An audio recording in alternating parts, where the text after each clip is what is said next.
Еще в декабре 2013 года Путин заявлял, что ни за что не введет российские войска в Крым. К вам поступили призывы ввести войска в Крым. Возможен вообще в природе ввод российских войск в Украину или нет? Нам не безразлично положение наших соотечественников. Но это совсем не значит, что мы собираемся махать шашкой и вводить войска. Это полная ерунда, ничего подобного нет и быть не может.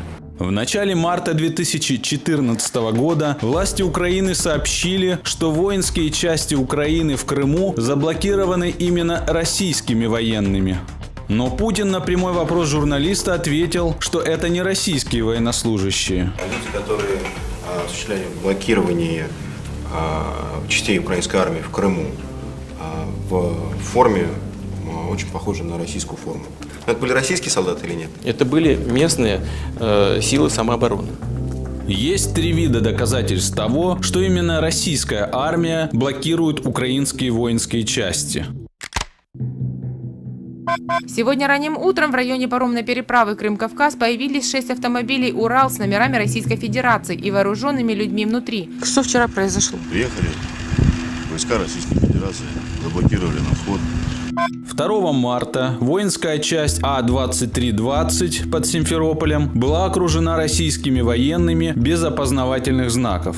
Сегодня мы были с Андреем Юром около воинской части украинской, которая по периметру около села Привальное, которая по периметру была блокирована военнослужащими, российскими, это никто не скрывает. Просим Владимира Владимировича Путина защитить нас от своих солдат, потому что они нас пугают, у нас уже стрессовое такое состояние. Да, мы уже неделю нормально ночью не спим. Мы не спим нормально, потому что ждем постоянно чего-то, какого-нибудь штурма, какого-нибудь бунта. 2 марта российские военные прибыли в Балаклаву и попытались разоружить отряд морской охраны Государственной погранслужбы Украины.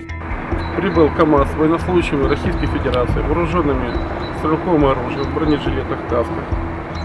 И предложили нам разоружиться, сдать оружие, перейти под охрану вооруженных сил Российской Федерации. 4 марта вооруженные люди пытались проникнуть на территорию украинской зенитно-ракетной части А-45-19 в Евпатории. Подполковник Мацюк Сергей Михайлович, замкомандира этого Евпаторийского полка. Военнослужащие Российской Федерации пытались захватить нашу украинскую технику. Командир данного подразделения Российской Федерации предъявил нам ультиматум. Но мы отсюда не уйдем и нашу технику, нашу территорию мы не отдаем. По просьбе журнала New Times фотографии из Крыма проанализировали военные эксперты. Внедорожник ГАЗ-2975 «Тигр» стоимостью $60 тысяч, поставки которого осуществлялись исключительно для российской армии. На номерном знаке код военного автомобильного номера 21, означающий Северо-Кавказский военный округ. На «Тигре» справа виден значок гвардейской дивизии.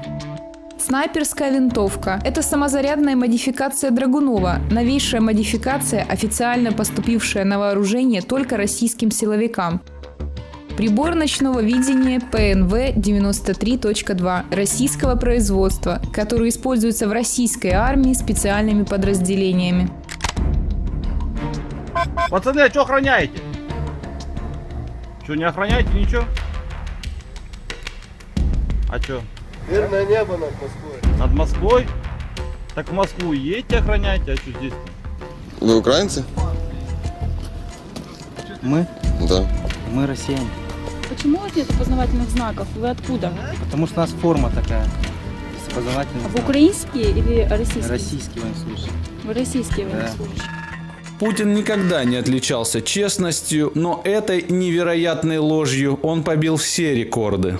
Должен кто-то и врать, потому что кто-то хочет услышать это вранье.